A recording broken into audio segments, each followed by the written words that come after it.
So welcome back students in the next live of our कौन सा batch था? प्रहार बैच, जहां पे हम लोग 30 डेज पावर पैक रिवीजन करने वाले हैं।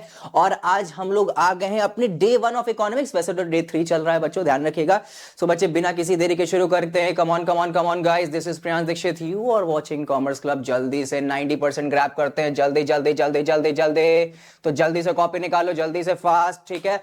आज शुरू करेंगे माइक्रो इकोनॉमिक्स का इंट्रोडक्शन। पहले ही मैंने बता दिया था कि भाई साहब ये चाहे यूपी हो, चाहे सीबीएसई हो, चाहे आईएससी हो, और if you are preparing for the chartered accountant foundation, आप सभी के लिए ये कॉमन चैप्टर आता है, क्योंकि यहां पे माइक्रो, मैक्रो और इवन इफ इकोनॉमिक्स का बेसिक्स दिया जाता है। तो सीधी बात यहां पे ये है कि चैप्टर को इस तरीके से पढ़ना है कि आपको ये लास्ट लॉन्ग रहे। द रीजन बिहाइंड दैट, कभी कभी ये लोग चैप्टर क्या करते हैं, पहला चैप्टर है, इतना ज्यादा टफ नहीं होने वाला है, इतना ज्यादा उसका वेटेज नहीं होने वाला है, जिसकी वजह से हम लोग थोड़ा सा दिक्कत क्या करते हैं कि हम लोग इसको ना सेटल डाउन करने लग जाते हैं कि यार आगे के चैप्टर ज्यादा जरूरी है, ये वाला चैप्टर ज्यादा जरूरी नहीं है, जिसकी वजह से मेजर क्वेश्चन जब फंसता है इसका एमआरटी का, एमओसी का, और ये जो कन्वर्जन्स होते हैं, इनसे न्यूमेरिकल्स होते हैं, इन पे हम लोगों ने कभी ध्यान ही नहीं दिया होता है। तो इसका रिजल्टेंट क्या होता है, हमारा पूरा का पूरा जो पेपर होता है उसमें जितने मैं ग्रैब कर सकता था उससे कहीं ना कहीं पीछे रह जाता हूं। और हमेशा वो मीडियोकर वाली जिंदगी क्यों जीनी है यार? अपने दिमाग का स्ट्रेस खुद ब खुद ही हटाया जा सकता है। देयर इज नथिंग, कोई नहीं आएगा कि आपका स्ट्रेस खुद हटाने आए। तो अगर आपको ये मीडियोक्रेसी का जो क्या कहते हैं स्ट्रेस है, इसको हटाना है, तो हर उन माइन्यूट डिटेल्स पे ध्यान देना पड़ेगा जिन पे एक नॉर्मल स्टूडेंट ध्यान नहीं देता है।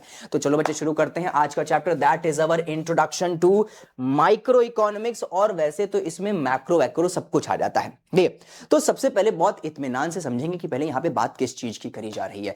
तो यहां पे देखें तो हम लोग जो इकोनॉमी है और उसकी वाइटल प्रोसेस के बारे में हम लोग बातचीत करने वाले हैं कि भाई साहब इकोनॉमिक्स को समझने से पहले इकोनॉमी को समझना बहुत ज्यादा जरूरी होता है। इकोनॉमिक्स इकोनॉमी की स्टडी है, समझिएगा।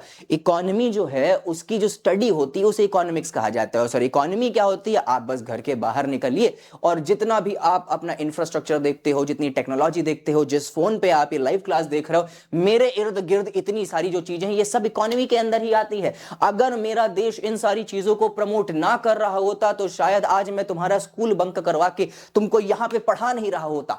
तो सीधी बात यहां पे क्या है कि भाई साहब, अगर इकोनॉमी को समझना है तो मुझे इकोनॉमिक्स को जो है पढ़ना पड़ेगा। It's a study of economy. तो आइए देख लेते हैं हमारे में जो नोट्स हैं उसमें क्या क्या लिखा हुआ है। तो यहां पे लिखा हुआ है an economy is defined as a organization. अच्छा समझिएगा बच्चों, अब यहां से मेन पढ़ाई शुरू हो गई है कि जो इकोनॉमी है is defined as a organization और system that provides people with the means of work and earn living by utilizing the available resources to produce the desired goods and services. एक इकोनॉमी का मतलब क्या होता है कि एक सेट सिस्टम है जहां पे कुछ आपके पास रिसोर्सेज हैं, उन रिसोर्सेज का प्रॉपर यूटिलाइजेशन करके एक इंसान कमाई करता है और कमाई करके अपनी रोजमर्रे की जिंदगी को चलाता है। अब सीधी बात यहां पे ध्यान दीजिएगा, हमारा भारत है, हमारे पड़ोसी देश भी हैं। अब यहां पे अगर देखा जाए तो पाकिस्तान और इंडिया का कंपैरिजन किया जाए तो रिसोर्सेज आर सिमिलर, कुछ एस्पेक्ट्स में डिफरेंशिएशन हो सकता है, लेकिन मेजॉरिटी ऑफ जो रिसोर्सेज हैं वो सिमिलर हैं। भाई उनके पास भी पेड़ पौधे हैं, हमारे पास भी जमीन है, हमारे पास भी पेड़ पौधे हैं, वहां पे भी वर्कफोर्स है, यहां पे भी वर्कफोर्स है। एजुकेशन लेने के लिए उनको किसने मना किया, एजुकेशन लेने के हमको किसने मना किया? सारी चीजें इक्वल है। थोड़ा बहुत माइन्यूट डिफरेंसेस हो सकते हैं उनके बारे में अगर उनको कांस्टेंट रखा जाए, लेकिन स्टिल पाकिस्तान कहीं ना कहीं हम लोगों से नीचे आता है। मतलब इकोनॉमी के टर्म्स में, ग्रोथ के टर्म्स में, हमारे फॉरेन एक्सचेंज रेट के टर्म्स में, उनके पैसे में और हमारे रुपए में बहुत ज्यादा डिफरेंसेस हैं। वहां की टेक्नोलॉजी में और यहां की टेक्नोलॉजी में बहुत ज्यादा डिफरेंसेस है। मैं एथिक्स और रिलीजन के असाइड करके बात कर रहा हूं। लेकिन वहीं पे अगर बात किया जाए इंडिया की और चाइना की, तो यहां पे अब इंडिया पीछे आ जाता है। चाइना हम लोगों से मेजर स्टेप्स ऊपर है और वहीं पे इंडिया उससे मेजर स्टेप्स नीचे है।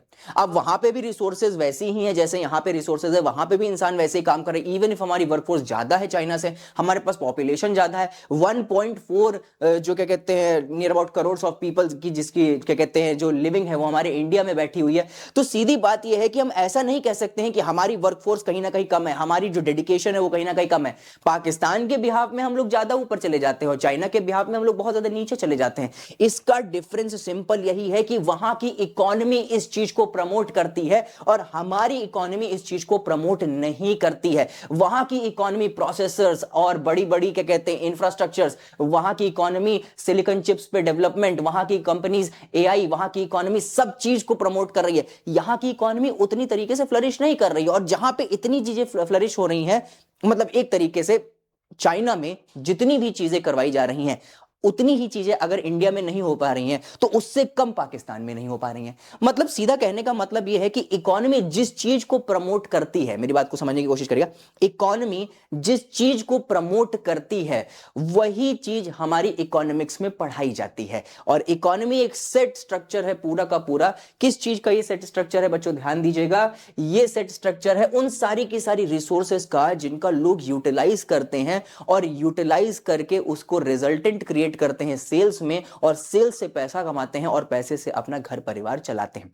बच्चों एक बहुत जरूरी चीज है, ध्यान रखना इस चीज का कि रिसोर्सेज तो सबके पास सेम है बट यूटिलाइजेशन सब उस तरीके का नहीं कर पाते। मैं फिर से रिपीट कर रहा हूं, रिसोर्सेज सबके पास सेम है, लेकिन रिसोर्सेज जो है सबके पास सेम है लेकिन सब यूटिलाइजेशन उसको उस तरीके का नहीं कर पाते हैं। तो जो जिस तरीके का जैसा यूटिलाइजेशन करता है वैसी इकोनॉमी उस देश की बन जाती है। ठीक है, आगे बात करते हैं। For example in Indian economy all the production sources in the sectors like agriculture, industry and banking, इन सबको मिला दिया जाए तो हमारी इकोनॉमी बनती है। हमारे जिस तरीके का बैंकिंग सिस्टम है वो हमारी इकोनॉमी को दर्शाएगा, जैसा एग्रीकल्चर है वो इकोनॉमी को दर्शाएगा, जैसा हमारे पास इंफ्रास्ट्रक्चर है वो इकोनॉमी को दर्शाएगा। जैसे आप मान के चलो कि आप लास वेगस चले गए, आप न्यूयॉर्क चले गए, तो वहां का इंफ्रास्ट्रक्चर फार बेटर है इंडिया से, तो वो वहां की इकोनॉमी को रिप्रेजेंट कर रहा है। इट वॉज जस्ट लाइक कि आप अपने दोस्त के घर गए जो एक थोड़ा फाइनेंशियली इतना ज्यादा स्ट्रांग नहीं है और एक बहुत ज्यादा फाइनेंशियली स्ट्रांग है, तो उसके घर में और जो फाइनेंशियली स्ट्रांग नहीं है उसके घर में अगर आप डिफरेंसेस देखें तो there are lots of tons of differences जो आपको वहां पे देखने को मिल जाएंगे। तो यहां पे वो उसकी इकोनॉमी को डिफाइन कर रहा है और जो फाइनेंशियली स्ट्रांग है वो उसकी इकोनॉमी को डिफाइन कर रहा है। तो infrastructure also plays a vital role. अगर आप लोग आज भी हम लोग गांव देहात तरफ चले जाते हैं तो वहां पे आप देखिए तो roads are not well developed, और अगर डेवलप्ड भी हैं तो वो वही रोड्स डेवलप्ड हैं जो शहर से कनेक्ट हो रही हैं। अगर थोड़ा सा गांव के अंदर और चलते चले जाए तो आज भी वही ईंटे से बनी हुई रोडें चल रही हैं, और वो कब से नहीं उनका क्या कहते हैं जो सेटलमेंट किया गया है वो पता नहीं बहुत सालों हो गए, लेकिन स्टिल लोग वहां पे रहते हैं, सरवाइव करते हैं, अपनी इकोनॉमी के हिसाब से सरवाइव करते हैं। ठीक है, the functions of every economy must be undertaken the 3 vital processes. बच्चों ध्यान दीजिएगा, जो हमारी इकोनॉमी है उसमें ये 3 वाइटल प्रोसेसेस होती ही होती हैं। सबसे पहला क्या है, प्रोडक्शन, दूसरा कंजम्पशन और तीसरा इन्वेस्टमेंट। बच्चे ध्यान दीजिएगा, एक पर्टिकुलर इकोनॉमी को वर्कआउट करने के लिए प्रोडक्शन एक बहुत वाइटल रिसोर्सेज है। अगर प्रोडक्शन नहीं होगा तो लोग क्या खरीदेंगे, लोग खरीदेंगे नहीं तो सेलर्स कमाएंगे क्या, सेलर्स कमाएंगे नहीं तो वो अपने वर्कर्स को क्या देंगे, अपने वर्कर्स को क्या नहीं देंगे। अगर पैसा नहीं देंगे तो भाई सीधी बात यहां पे है कि वो कभी अपनी जो कहते हैं डे टू डे लाइफस्टाइल है उसमें कभी भी स्पेंडिंग्स नहीं कर सकते हैं, और स्पेंडिंग नहीं कर पाएंगे तो बच्चे वो खाएंगे क्या, वो पहनेंगे कहां, वो रहेंगे कहां। तो सीधी बात यह है कि प्रोडक्शन एक बहुत वाइटल रिसोर्स है। अगर प्रोडक्शन नहीं होगा तो सीधी बात है इकोनॉमी ठप पड़ना शुरू हो जाएगी। उसके बाद बात करें अगर हम लोग कंजम्पशन की, तो कंजम्पशन भी हैंड इन हैंड बहुत ज्यादा जरूरी है। अगर आप प्रोडक्शन पे प्रोडक्शन करते चले जाएंगे और उसकी डिमांड नहीं होगी और वो कंज्यूम कभी भी नहीं किया जाएगा, तो आप एक बार सोच के देखो कि उस प्रोडक्शन का क्या वैल्यू है। मैं यहां पे सर्विसेज प्रोड्यूस कर रहा हूं, तुम वहां पे बैठ के पढ़ने वाले नहीं होगे तो ये प्रोडक्शन भी किसी काम का नहीं रह जाएगा।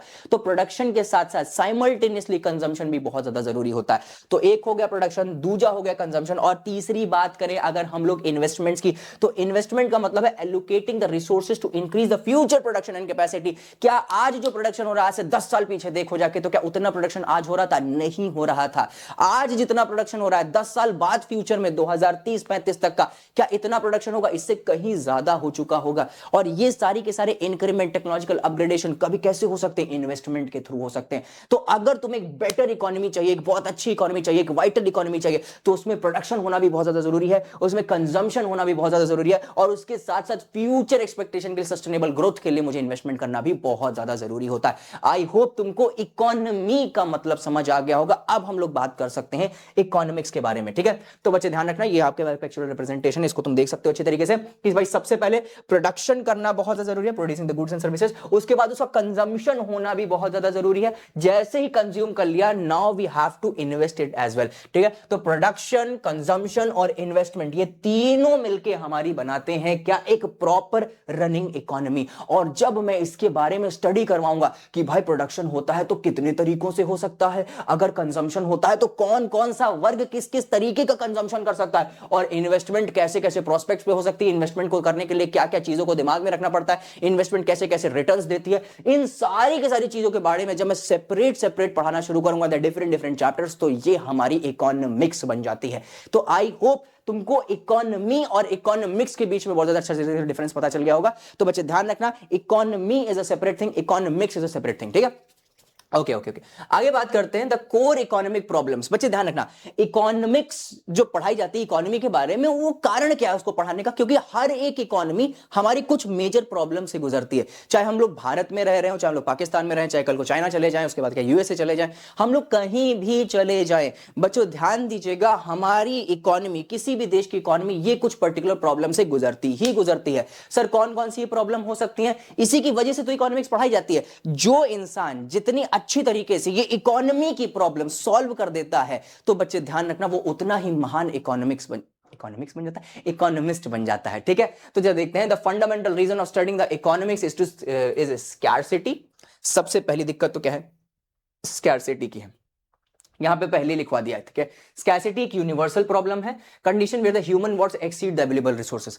हर देश में, हर जगह पे, हर गली मोहल्ले में, चाहे तुम हो, चाहे मैं हूं, चाहे हमारा पड़ोसी हो, इवन इफ हमारे माता पिता, सब लोग ज्यादा से ज्यादा अचीव करने की होड़ में लगे हुए हैं। That's why we called it rat race. मतलब सीधी बात क्या है, ज्यादा से ज्यादा अचीव करना और कम से कम इन्वेस्टमेंट करना। हमें लिमिटेड कमाई के अंदर सब कुछ चाहिए, और हर इंसान को जब सब कुछ चाहिए तो हमारे पास रिसोर्सेज तो लिमिटेड है ना, तो हर रिसोर्स की एक स्कैरसिटी बन जाती है, और जब हर रिसोर्स की एक स्कैरसिटी बन जाती है तो उसको पाने का एक प्राइस तय कर दिया जाता है, और उस प्राइस की वजह से आज हमारी इकोनॉमी चल रही है।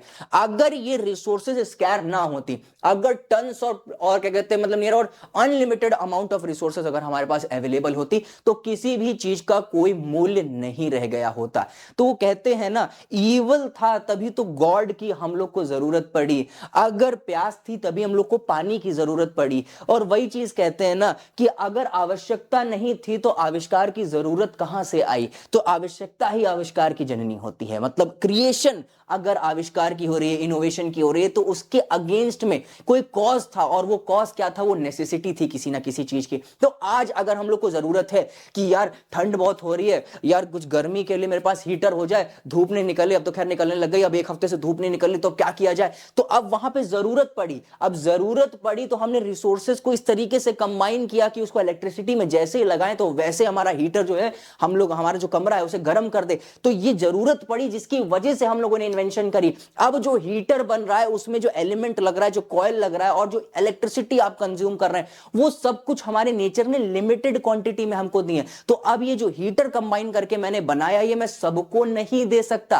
तो अब यहां पे हीटर की देखो, जरूरत तो सबको है, ठंड सबको लगती है, इंसान सब है, इवन इफ जानवर के पास भी अगर आज क्या कहते हैं आवाज आ जाए, अगर शब्द आ जाए, तो वो भी क्या पता कल को मांग करने लग जाए कि अरे एक हीटर तो हमारी गली में भी लगा दो यार, कुत्ते सारे जो है रात में सो जाया करेंगे उसके पड़ोस में। तो सीधी बात ये है कि वो भी डिमांड करने लग जाए। लेकिन यहां पे हम लोग सबको अवेलेबल नहीं करा सकते रिसोर्सेज। अब इस रिसोर्सेज की अवेलेबिलिटी हर जगह नहीं करवाई जा सकती, क्योंकि खुद इतनी ज्यादा स्कैर है। तो हम लोग क्या कर देंगे, इसके अगेंस्ट में एक प्राइस रख देंगे, और उस प्राइस को जो कोई भी इंसान पे कर सकता है, वो इंसान इस प्राइस को पे करे और इस रिसोर्स को अपने घर पे लेके चला जाए। अब वो प्राइस पे कैसे करेगा, वो खुद प्रोडक्शन करेगा, वो खुद कहीं पे मेहनत करेगा, वो खुद कहीं से पैसा कमाएगा, और तब जाके वो किसी और के सपने पूरे करेगा, किसी और के कारखाने में प्रोडक्शन करेगा। वो कारखाने में प्रोडक्शन करेगा तो वो पैसा कमाएगा, तो उसे मिलेगा, तो ये हीटर खरीद के लाएगा, और ये लूप होल चलता चला जाएगा। मतलब एक की जरूरत पूरी करने के लिए मैं दूसरे की जरूरत पूरी करता हूं, फिर वो दूसरा अपनी जरूरत पूरी करने के लिए वो तीसरे की जरूरत पूरी करता है, और इस तरीके से हमारी पूरी दुनिया चल रही है। तो यहां पे बिजनेस का मतलब ये नहीं होता है कि काम कितना ज्यादा करना है, बिजनेस का मतलब होता है काम कितना ज्यादा करवाना है।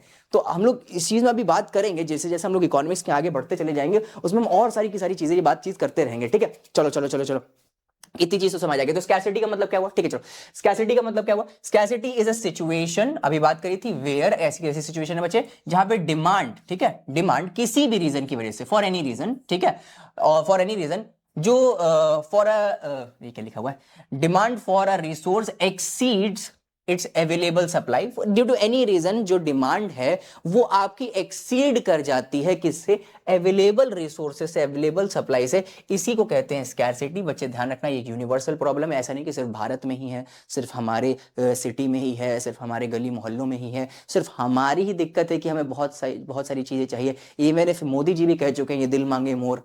तो सीधी बात ये है कि जब मोदी जी इस चीज से नहीं बच पाए तो हम लोग कहां से बच जाएंगे। तो सीधी बात है scarcity is universal, it affects every individual and nation. बच्चे ध्यान रखना ये हर इंडिविजुअल को, चाहे अमीर हो चाहे गरीब, चाहे छोटा हो बड़ा, चाहे लड़का हो या लड़की, ठीक है, सबको ये अफेक्ट करता है और हर नेशन में ये अफेक्ट लाता है। आगे बात करें the economic problem, this is defined as the problem of choice. आगे देखो स्कैरसिटी तो पढ़ लिया, ये तो पहली दिक्कत है। दूसरी है हमारी क्या, इकोनॉमिक प्रॉब्लम, ठीक है। इकोनॉमिक प्रॉब्लम में हमारे पास प्रॉब्लम ऑफ चॉइस भी आती है। It involve the decision how to satisfy unlimited wants using the limited resources that have alternative use. अब हमारे पास प्रॉब्लम ऑफ चॉइसेस आने लग जाती हैं कि क्या बनाया जाए, कैसे बनाया जाए और किसके लिए बनाया जाए। आप लोगों ने अपने क्लासेस में पढ़ा होगा what to produce, how to produce and for whom to produce. ये भी एक बहुत बड़ी दिक्कत है और ये दिक्कत भी कहीं ना कहीं स्कैरसिटी से आई है। तो मतलब स्कैरसिटी एक मेन प्रॉब्लम है। जैसे तुम्हारे जीवन में सबसे बड़ी प्रॉब्लम क्या है, तुम्हारी पढ़ाई, तुम्हारे माता पिता, तुम्हारे घर, नहीं नहीं नहीं नहीं, वो अपोजिट जेंडर है जिसकी वजह से तुम्हारा जीवन बिल्कुल बर्बाद हो रखा है।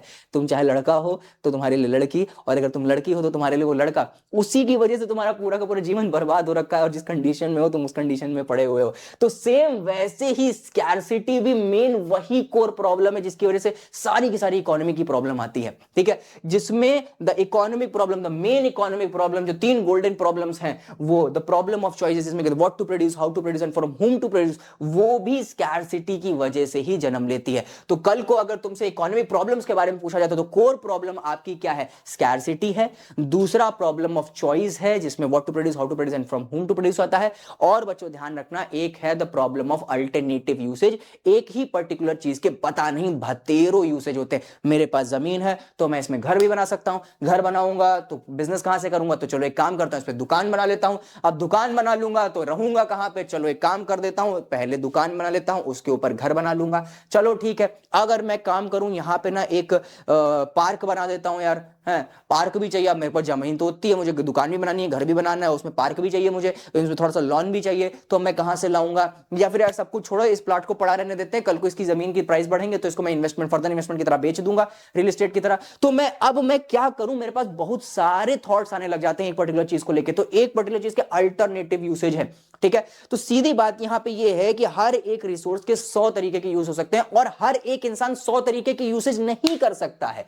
तो सीधी बात यहां पे क्या है कि ये सब प्रॉब्लम ही तो है इकोनॉमी की। सबसे पहला स्कैरसिटी, दूसरा व्हाट टू प्रोड्यूस, क्या बनाए, हाउ टू प्रोड्यूस, कैसे बनाए, लेबर की हेल्प से बनाए कि कैपिटल की हेल्प से बनाए, and for whom to produce, गरीब वर्ग के लिए बनाए कि अमीर वर्ग के लिए बनाए। तो ये सारी की सारी प्रॉब्लम्स जो होती हैं ये मेन कोर प्रॉब्लम्स होती हैं हमारी इकोनॉमी की, ठीक है। तो बच्चे ध्यान रखना ये सारी की सारी प्रॉब्लम्स आ क्यों रही हैं, क्योंकि स्कैर रिसोर्सेज हैं, पहले ही बात करी था, ह्यूमन वांट्स अनलिमिटेड है और हर ह्यूमन वांट का अल्टरनेटिव यूज है, ठीक है। मतलब हर एक रिसोर्स का अल्टरनेटिव यूसेज है, ठीक है। ये सब अभी हम लोगों ने बात कर लिया। ये सारी की सारी इकोनॉमिक प्रॉब्लम कैसे आ रही है, स्कैरसिटी और इकोनॉमी की problem, what to produce, how to produce and for whom to produce, कैसे आ रही है, क्यों आ रही है, क्योंकि इनका रीजन, इनका कारण क्या है। इनका कारण यह है कि स्कैर है रिसोर्सेज, रिसोर्सेज आर स्कैर, मतलब कमी है, उनकी किल्लत है। उसके बाद अनलिमिटेड ह्यूमन वांट्स, एक तो रिसोर्सेज स्कैर, ऊपर से ह्यूमन वांट्स अनलिमिटेड, ठीक है। और तीसरी चीज अल्टरनेटिव यूसेज, हर एक रिसोर्स का अल्टरनेटिव यूसेज है हमारे पास। दैट सिंपली मींस कि एक चीज हजारों जगह पे यूज हो सकती है, ठीक है। तो ये सारी की सारी इकोनॉमिक प्रॉब्लम के अंदर आती हैं। तो अगर हम लोग एक पिक्चरल रिप्रेजेंटेशन से देखें तो यहां पे क्या लिखा हुआ है, तो the economic problem, the problem of choice कहां से आती है, scarcity of resources, supply is limited in relative to the demand, ठीक है। डिमांड के रिस्पेक्ट में जो हमारी प्राइजेस है, एक बार स्याही बदल लेता हूं मैं, हाँ ध्यान दो, जो सप्लाई है, ध्यान दो बच्चों, जो सप्लाई है is always limited related to the demand, example land, labour, capital, सब कुछ बहुत लिमिटेड है, ठीक है। आगे unlimited human wants, human desires are endless, prioritize different new wants emerges. कल पिछले साल सब लोग आईफोन 16 के लिए मर रहे थे, आज आईफोन 17 के लिए मर रहे हैं, अगले साल आईफोन 18 के लिए मरेंगे। तो सीधी बात है, अनलिमिटेड वांट्स हैं भाई, ये कभी खत्म नहीं होने वाली हैं, ठीक है। उसके बाद बात करते हैं alternative usage. Resources can be used for multiple purpose. एक कार टैक्सी की तरह भी यूज होती है, एक कार आपकी पर्सनल चीजों के लिए, मतलब आपकी जो पर्सनल चीज, आपकी कार जो है आपके पर्सनल घर के लिए भी यूज होती है, और एक कार आपके और काहे के लिए यूज हो सकती है भाई? अरे कार बहुत तरीकों से यूज हो सकती है। तो सीधी बात है कि उन सबके अल्टरनेटिव यूसेज हैं, ठीक है। अब कार किस पर्पस के लिए खरीदी जाए, दैट विल डिफाइन, ठीक है। अब कुछ लोग कार किडनैपिंग के लिए खरीदते हैं, तो ओमनी खरीदो, ठीक है। तो आगे बात करते हैं कि यहाँ पे नेक्स्ट क्या है। Example, petrol is used for vehicles, generators and machine. से वाह, बहुत अच्छी चीज लिख गई। अल्टरनेटिव यूज में बहुत अच्छी चीज बताई गई कि पेट्रोल यूज होता है तो कार चलाने के लिए भी यूज होता है, जनरेटर चलाने के लिए भी यूज होता है, मशीन चलाने के लिए भी यूज होता है। There are lots of tons of things यहाँ पे यूज होता है, ठीक है। Choosing one means giving up another. और अगर आप एक पर्टिकुलर चीज को चूज कर लेते हो, दैट मीन्स मान के चलो कि आपने कार में पेट्रोल डलवाया है, तो आपको दूसरी चीज सेक्रीफाइस करनी पड़ेगी। अब घर में जनरेटर भी रखा हुआ है, अब एक काम करते ना, आधा लीटर निकाल लेते जनरेटर में डाल देते हैं और आधा कार में रखे रहते हैं। ऐसा नहीं हो सकता, ठीक है। तो भाई सीधी बात यह है कि अगर आप एक पर्टिकुलर चॉइस को चूज करते हो तो आपको लास्ट चॉइस जो है उसको क्या करना पड़ेगा, रिजेक्ट करना पड़ेगा, ठीक है। चलो यहां तक का हो गया, अब बढ़ते हैं नेक्स्ट टॉपिक। तो बच्चों ध्यान रखिएगा, नेक्स्ट टॉपिक जो हमारा है that will be quite crucial. The reason behind that, major बच्चे इस चीज को समझ ही नहीं पाते हैं। सर क्यों नहीं समझ पाते हैं? क्योंकि अगला टॉपिक है पॉजिटिव एंड नॉर्मेटिव इकोनॉमिक्स के बारे में, ठीक है। सो पॉजिटिव और नॉर्मेटिव इकोनॉमिक्स के बारे में बात करूं तो इसको मैं बहुत सरल तरीके से समझा सकता हूं, मुझे इसके नोट्स की जरूरत नहीं है, ठीक है। मैं तुम्हें प्रॉपरली तुमको समझा सकता हूं, ठीक है। एक बार सोचो कि तुम आज के यूथ हो 2026 के, ठीक है। तो आज तुम 2026 के यूथ हो, जहां पे तुम जो पर्टिकुलर प्रॉब्लम है उसको ऑन रियलिटी में देखते हो। तुम क्या समझते हो कि यार ना 1.4 करोड़ की जो पॉपुलेशन है, it is not quite a good. भाई इंडिया की पॉपुलेशन पूरी दुनिया में सबसे ज्यादा हो रखी है, और इसको हम लोग को कंट्रोल करना पड़ेगा। जिसको तुम कल फ्यूचर फैमिलीज अपनी क्रिएट करोगे, तो वहां पे तुम इस नेसेसरीज को इन नेसेसिटीज को समझोगे। मतलब ये नहीं है कि तुम वहां पे भी उन्हीं चीजों की तरह करो काम जो आपके क्या कहते हैं लास्ट जनरेशन करके गई है। अगर तुम इसको देखते हो कि भाई पेट्रोल के प्राइसेस 100 रुपए पर लीटर हो गए हैं, जो कहीं ना कहीं हमारे 40-50 रुपए होने चाहिए थे, तो इस पे भी तुम कहीं ना कहीं अमल करोगे। और कल के जो फ्यूचर रिप्रेजेंटेटिव्स होने वाले हैं, कल को तुम कोई नेता नगरी में चले जाओगे, कल को तुम कोई देश या जिला संभाल रहे होगे, क्या पता तुम में से कोई प्रधानमंत्री बन जाए, ठीक है। तो जब तुम देश को संभालोगे, जब तुम एक जिले को संभालोगे, तो वो किस तरीके से होगा, वो तुम आज की नॉलेज के बिहाफ पे उसको इन्वेस्टमेंट कल पे लाओगे। मतलब कहने का यह है कि तुम हमेशा डेवलपमेंट और किस चीज को कैसे सही किया जा सकता है उस पे रहते हो। जैसे एक लड़की है, वो हमेशा क्या करती है कि भाई भाई मेरे साथ ये हो गया, मेरे साथ वो हो गया, वो अपने पूरे दिन के रोने तुम्हारे साथ रो के बैठ जाएगी। प्लीज इसमें क्या कहते हैं वो क्या कहते हैं, फेमिनिज्म मत जगाना। बस मैं एक एग्जांपल दे रहा हूं कि तुम अपनी एक फीमेल फ्रेंड के साथ बैठो, थोड़ा बातचीत करो, respective irrespective of any Instagram या फिर तुम सामने सामने बातचीत कर रहे हो, तुम एक चीज ऑब्जर्व करोगे कि भाई पूरे दिन का रोना, पूरे महीने का रोना, घर का रोना, बाहर का रोना, सारा का सारा रोना तुम्हारा एक बार में वो वहां पे ही टाइप कर देगी या तो वो बोल देगी। लेकिन जिसमें एक मेल की अप्रोच क्या होती है कि हाँ व्हाट्स नेक्स्ट, हाँ तो इसको सुधारें कैसे, हाँ तो करना क्या है। एक फीमेल कभी भी करना क्या है इसके बारे में बात नहीं करेगी, क्या हो गया है इसके बारे में ज्यादा बात करेगी। लेकिन मेल करना क्या है इसके बारे में वो क्वेश्चन मार्क पे ज्यादा बात करेगा कि भाई ठीक है समझ गया, ये हो गया, व्हाट्स नेक्स्ट। ठीक है चलो पूरी जिंदगी ऐसी की तैसी हो गई, लेकिन हम इसको सुधारें कैसे। तो there are two types of people, जो एक पर्टिकुलर पूरा रोना रोते रहते हैं, और एक जो उसको सुधारने के लिए बैठे हुए हैं। तो ध्यान दीजिएगा, यही है हमारी पॉजिटिव और नॉर्मेटिव इकोनॉमिक्स। पॉजिटिव इकोनॉमिक्स जो रोना रो रहे हैं, तो girls are positive economics and boys are normative, कि हाँ व्हाट्स नेक्स्ट, क्या होना चाहिए। इसका एग्जाम्पल क्या है कि भाई मैं तुमसे आके कहूं कि यार पेट्रोल के प्राइसेस ना 100 रुपए बढ़ गए, बड़ा बुरा हुआ, ये मैं पॉजिटिव इकोनॉमिक हूं। तुम वहां पे क्या बोल रहे हो, हाँ चलो पेट्रोल के प्राइसेस 100 रुपए बढ़ गए, चलो बहुत बुरी बात है, अब क्या किया जाए, ऐसी कौन सी सरकार सेलेक्ट कर दी जाए, फिर ऐसे कौन से रिस्पेक्टिव मेजर्स लेने चाहिए जिसकी वजह से या तो पेट्रोल के दाम कम हो जाए, या फिर मैं कोई पब्लिक ट्रांसपोर्ट यूज करने लग जाऊं, या फिर मैं अपनी कार को कम निकालूं, या फिर मैं अपनी बाइक को कम निकालूं, या फिर मैं पैदल चलना शुरू कर दूं, या साइकिल से चलना शुरू कर दूं, मैं लौटना शुरू कर दूं। अरे क्वेश्चन मार्क लगा दिया ना, मैं सुधारने की कोशिश करने लग गया। So positive economics is a different thing, normative economics is a different thing. Positive economics situation के बारे में बताती है, just giving the information about the situation, और वहीं पे नॉर्मेटिव इकोनॉमिक्स उसको रेक्टिफाई करने के लिए, करेक्ट करने के लिए, उसे सुधारने के लिए सजेशंस देती है। तो that's the basic difference between positive economics and normative economics. और मुझे पता चल गया है कि तुमको इससे पहले इतनी क्लियरेंस पॉजिटिव इकोनॉमिक्स और नॉर्मेटिव इकोनॉमिक्स को के लेकिन नहीं थी तुम्हें। तो अब पढ़ लेते हैं पॉजिटिव इकोनॉमिक्स क्या है। तो positive economics studies what is, क्या हो गया है, ठीक है। पॉजिटिव इकोनॉमिक्स क्या है, ये रोना रो रहा है, what is, it deals with actual fact. भाई एक्चुअल फैक्ट, चल क्या रहा है जीवन में, देश में चल क्या रहा है, and how economic problems are actually solved. These statements can be verified the true and false using the data. भाई सीधी बात है कि किस तरीके से ये एक्चुअली सॉल्व हो जाएंगे, इस डेटा पे मैं थोड़ा सा रिलाई नहीं करना चाहता हूं, क्योंकि ये प्रॉब्लम सॉल्विंग पे ज्यादा रिलाई नहीं होते हैं, ये प्रॉब्लम के एक्सप्लेनेशन पे ज्यादा रिलाई होते हैं, ठीक है। और इनका डेटा ट्रू है कि फॉल्स है, वो यूजिंग करंट डेटा हम लोग वेरीफाई भी कर सकते हैं। अगर मैं तुम्हें पॉजिटिव इकोनॉमिक एग्जांपल देता हूं कि भाई हमारा पेट्रोल 100 रुपए लीटर है, पॉजिटिव इकोनॉमिक है। हमारे देश में 1.4 करोड़ की पॉपुलेशन है, 125 करोड़ की पॉपुलेशन है, इसको भी हम लोग क्या कर सकते हैं, ये भी पॉजिटिव इकोनॉमी से, इसको भी हम लोग क्रॉस चेक कर सकते हैं। भाई आपकी करंट स्टैटिस्टिक्स है, उसमें हम लोग जाके वेरीफाई कर लें क्या सच में क्या 1.4 करोड़ की हमारे पास जो पॉपुलेशन है, क्या सच में 100 रुपए लीटर पेट्रोल चल रहा है, क्या सच में जियो के रिचार्ज इतने महंगे हो चुके हैं, क्या सच में एयरटेल और जियो की डुओपोली चल रही है भारत में। ये जो करंट सिचुएशंस हैं, ये सारी की सारी पॉजिटिव इकोनॉमिक्स, और इनको वेरीफाई किया जा सकता है कि सच है कि झूठ है, इनको वेरीफाई किया जा सकता है। लेकिन वहीं पर normative economic what ought to be, क्या करना चाहिए, इस पे बात करता है। It involves a value, judgments, opinions, how problems should be solved. ये चीज कि how problem should be solved, ये होता है नॉर्मेटिव में, कि कैसे हम लोग इस प्रॉब्लम को सॉल्व कर सकते हैं। इसका एक क्वेश्चन मार्क का आंसर जो है वो हमारा नॉर्मेटिव इकोनॉमिक्स बताता है। These can not be verified the data. अब मुझे ना पेट्रोल 50 रुपए लीटर करना है तो मैं इसको वेरीफाई थोड़ी ना कर सकता हूं, क्या पता मैं सक्सेसफुल हूं, क्या पता मैं सक्सेसफुल ना हूं।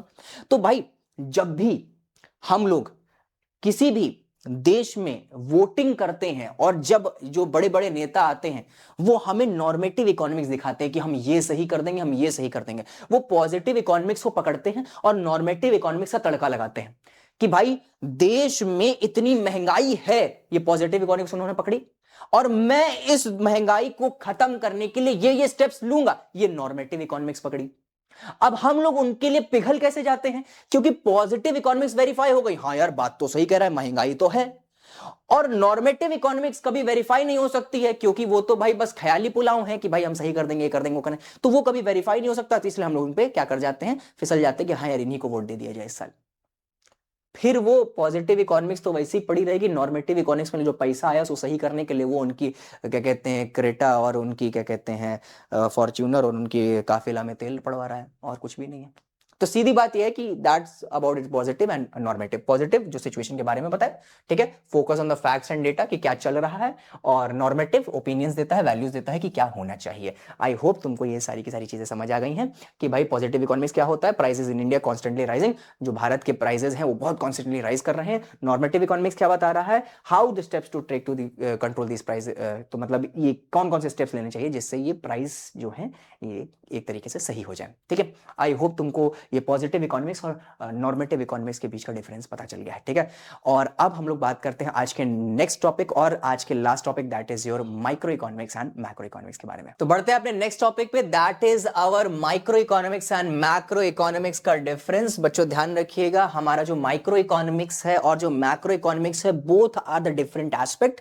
अगर आप लोग सीबीएसई से हैं तो बच्चों ध्यान रखना, माइक्रो इकोनॉमिक्स जो है आपके क्लास 11th में है, माइक्रो इकोनॉमिक्स क्लास 12th में है। और अगर आप आईएससी से हैं या यूपी से हैं तो माइक्रो मैक्रो दोनों ही आपके क्लास 12th में।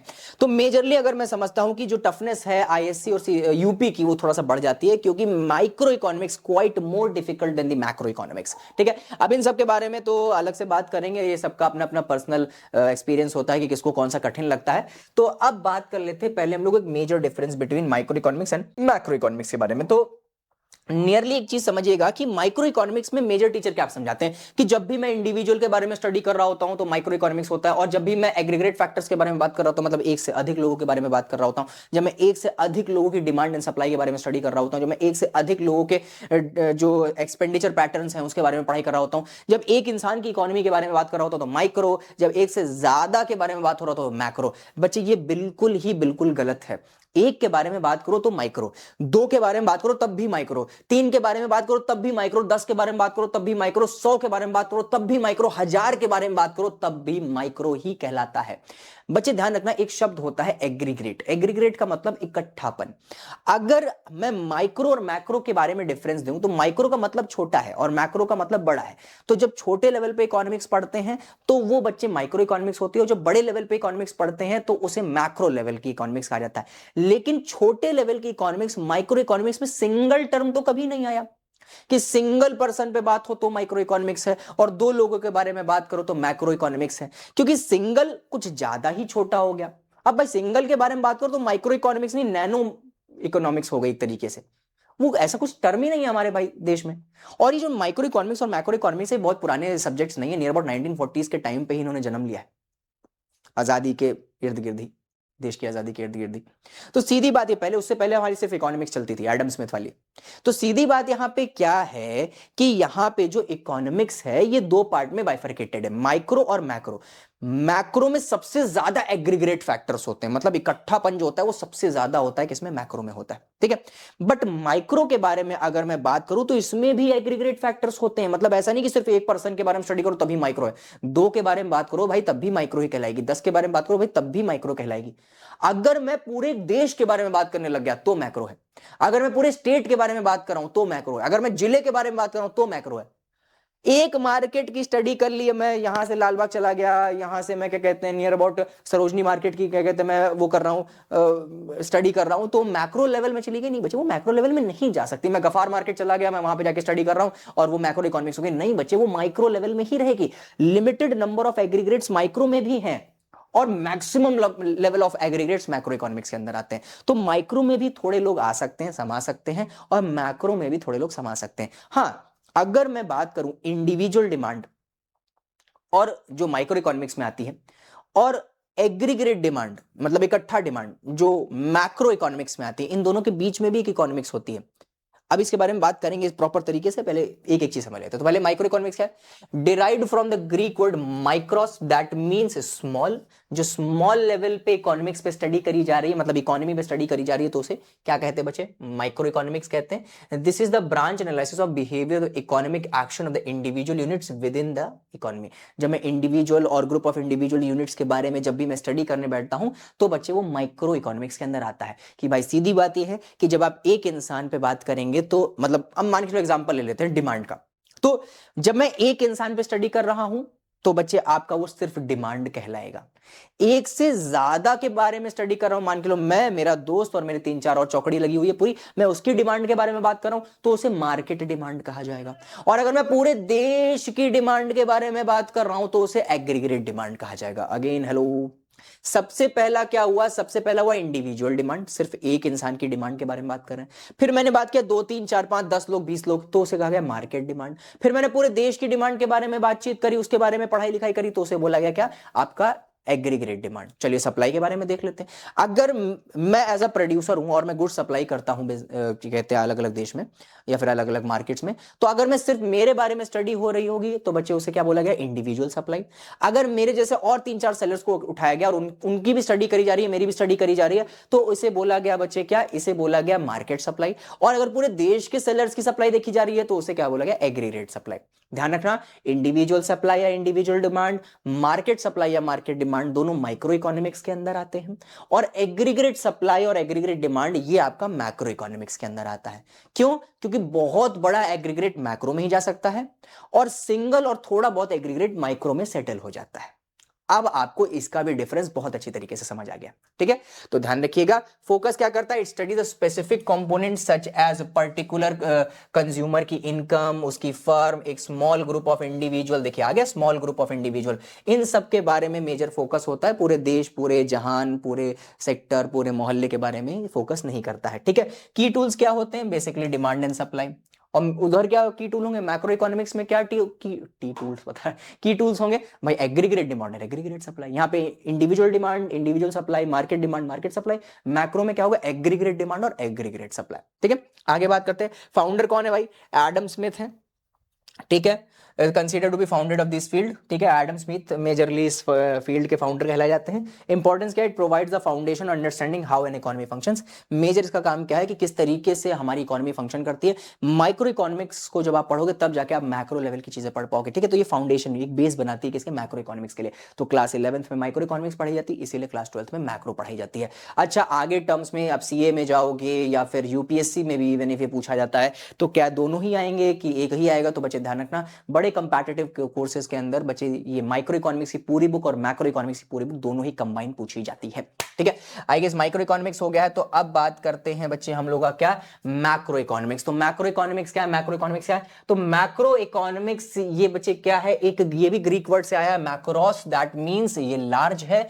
This branch deals with the overall performance of an economy such as economy as a whole. यहां पे पूरा देश, पूरा स्टेट, पूरा मोहल्ला, मोहल्ला कहना गलत होता है, मोहल्ले की कौन ही करता होगा यार इकोनॉमिक्स की स्टडी। तो सीधी बात यह कि जब मैं बहुत बड़े एग्रीगेट्स के बारे में पढ़ाई कर रहा होता हूं तो बच्चे जो रिजल्टेंट जो पढ़ाई होती है उसे मैक्रो इकोनॉमिक्स आ जाता है। ध्यान रखना, इंडिविजुअल लेवल की इकोनॉमिक्स के आंसर एक्यूरेट आते हैं, मैक्रो लेवल जहां पे बहुत ज्यादा आ जाती है ना, क्या कहते हैं, स्टडी के ग्रुप्स बहुत ज्यादा आते हैं, पूरे देश की इनकम के बारे में बात करो, नेशनल इनकम, पूरे देश में कितनी पॉपुलेशन है इसके बारे में बातचीत कर रहा हूं, तो वहां पे जो डेटा होता है वो कभी कभी कैलकुलेशन गलती हो जाती है। तो मैक्रो इकोनॉमिक्स के जितने भी आंसर आते हैं, जितने भी न्यूमेरिकल होते हैं, जितनी भी स्टडी होती है वो अप्रॉक्स पे होती है, वो एक्चुअल नहीं होती है। लेकिन माइक्रो इकोनॉमिक्स की, जो इससे पहले हम लोग पढ़ रहे थे, माइक्रो इकोनॉमिक्स की जितनी भी स्टडी होती है, आंसर होता है, एनालिसिस होता है, डेरिवेशन होता है, इक्वेशन होती है, इन सब का रिजल्टेंट एक्यूरेट होता है, क्योंकि एक दो इंसान पे आंसर लाना सरल होता है, इन कंपेरिजन ऑफ एक पूरे देश पे स्टडी करना बहुत कठिन होता है, इसलिए इसका एक्चुअल आंसर लाना नियर टू नियर नामुमकिन है, इम्पॉसिबल है, ठीक है। कहीं ना कुछ लूप होल्स निकल ही आते हैं जिसकी वजह से आंसर गलत हो जाता है, इसीलिए इर्द गिर्द समझा जाता है। नेशनल इनकम देश की इतने इतने हैं, जीडीपी इतने इतने हैं, तो जरूरी नहीं कि जीडीपी एक्चुअल उतनी ही है देश की, उसके इर्द गिर्द ऊपर भी हो सकती है, नीचे भी हो सकती है। आगे बात करते हैं focuses, it concern with aggregate such as national income, total output, general economic problem like inflation and unemployment. मतलब एक तरीके से अगर देखा जाए तो जो हमारे नेशनल इनकम है, मतलब इनके मेजर जो फैक्टर होते हैं वो नेशनल इनकम जनरेट करना, टोटल इकोनॉमी में कितना अनएम्प्लॉयमेंट है, कितना आउटपुट जनरेट हो रहा है, पूरे देश में कितने लोग बेरोजगार बैठे हुए हैं, कितने लोग का रोजगार है, कितना आईटी सेक्टर में अपग्रेडेशन है, कितने मेल हैं, कितने फीमेल हैं, कितने एल्डरली पीपल्स हैं, कितनी पॉपुलेशन टोटल ग्रोथ है, टोटल ग्रोथ में पॉपुलेशन कितने हैं, कितने चाइल्ड पहला बर्थडे बनाने से पहले ही मर जाते हैं जिसको इन्फेंट मोर्टेलिटी रेट कहा जाता है, कितना लिटरेसी है, कितना इलिटरेट पीपल है, कितना को नाम और अपना सिग्नेचर करना आता है कि नहीं आता है, ये देखा जाता है। एजुकेशन में कितना डेवलपमेंट है, हमारे एजुकेशन में कितना पैसा खर्च किया जा रहा है, ओवरऑल से हमारे कितने लोग वर्किंग एम्प्लॉय बन पा रहे हैं, जिसमें एजुकेशन पे ज्यादा खर्चा हो रहा है लेकिन एम्प्लॉय कभी उतने ज्यादा बन ही नहीं पा रहे हैं। तो सीधी बात है, ये सारा का सारा जो डेटा है ये सब मैक्रो इकोनॉमिक्स के अंदर आता है। तो मैक्रो इकोनॉमिक्स के अंदर ज्यादा चीजें पढ़ने वाली in comparison of micro economics, लेकिन वो क्वाइट अ बिट इजी होती हैं। द रीजन बिहाइंड दैट, क्योंकि यहां पे आंसर अप्रॉक्स में आता है तो थोड़ी बहुत कैलकुलेशन से भी आंसर आ जाते हैं यहां पे, ठीक है। आगे बात करते हैं की टूल्स क्या है इसके। की टूल्स हैं बच्चे aggregate demand and aggregate supply. पहले के की टूल क्या थे बच्चे, सिर्फ डिमांड एंड सप्लाई था, किसमें, माइक्रो इकोनॉमिक्स में। यहां पे एग्रीगेट डिमांड और एग्रीगेट सप्लाई है। आगे इसमें क्या है, नीड फॉर थ्योरी, यहां पे क्या है, separate theory was needed because micro economics is field to explain the working of the economy such as whole. तो बच्चे ध्यान रखा, यहां की थ्योरीज, यहां के चैप्टर्स, यहां के इक्वेशन, यहां के डेरिवेशंस, यहां की सारी studies different from the micro economics, क्योंकि माइक्रो इकोनॉमिक्स इंडिविजुअल लेवल पे बात करती है और इंडिविजुअल लेवल का डेटा कभी भी मैक्रो इकोनॉमिक्स के डेटा को डिफाइन नहीं कर सकता। तो माइक्रो की पढ़ाई अलग होगी, मैक्रो की पढ़ाई अलग होगी, उसकी बुक अलग है, इसकी बुक अलग है, उसके कंसेप्ट अलग है, इसके कंसेप्ट अलग है। समझ आ गया तुमको micro and macro economics. Micro economics small, focus on individual units. अब इंसान हो सकता है, मशीन हो सकती है, कारखाना हो सकता है। क्या है, डिमांड एंड सप्लाई मेजर की टर्म्स, एडम स्मिथ इनके बाप।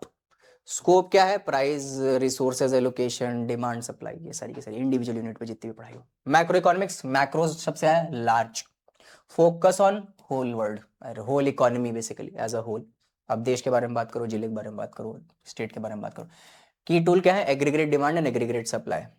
ठीक है। इशू क्या किन इश्यूज में बात करता है? Inflation, employment, growth. स्कोप क्या है? नेशनल इनकम, जीडीपी निकालना, एम्प्लॉयमेंट, अनएम्प्लॉयमेंट निकालना, ये सब इसके स्कोप है। सर इनके बाप के बारे में बात नहीं की। इनके बाप है John Maynard Keynes, JM Keynes. Macro economics के फादर कौन है? JM Keynes, John Maynard Keynes. लिखा नहीं, मैंने बता दिया आप लोगों को, ठीक है। और यहाँ पे पूरा का पूरा खत्म होता है। आज की कक्षा यहीं पे खत्म होती है। मजा आई कि नहीं आई?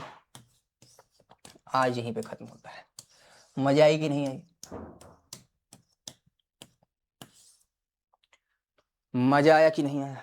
हो गया कि नहीं हो गया?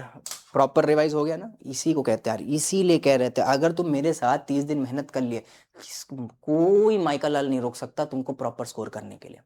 लेकिन बस ध्यान रखना इस चीज का कि रोज प्रेजेंट लगो, रोज हाजिरी लगाओ, और रोज जब ऑफलाइन आओ तो मुझे ऑनलाइन की पढ़ाई दिखाओ कि सर मैंने इतना इतना लिखा है कि नहीं लिखा है, तब जाके तो मजा आएगा। और जब ये मजा आने लग गया ना, जब ये प्रॉपर तरीके से ग्रैब हो गया, जब ये प्रॉपर तरीके से ये सारी की सारी चीजें दिमाग में जाने लग गई, तुम्हारे रिजल्ट भी आने लग गए, तब पढ़ाई का मजा, तब तुम्हारा ट्रस्ट मुझ पे लेके और मुझे तुम पे नाज होने लग जाएगा। आज के लिए इतना ही। तब तक के लिए खूब सारा प्यार और धन्यवाद।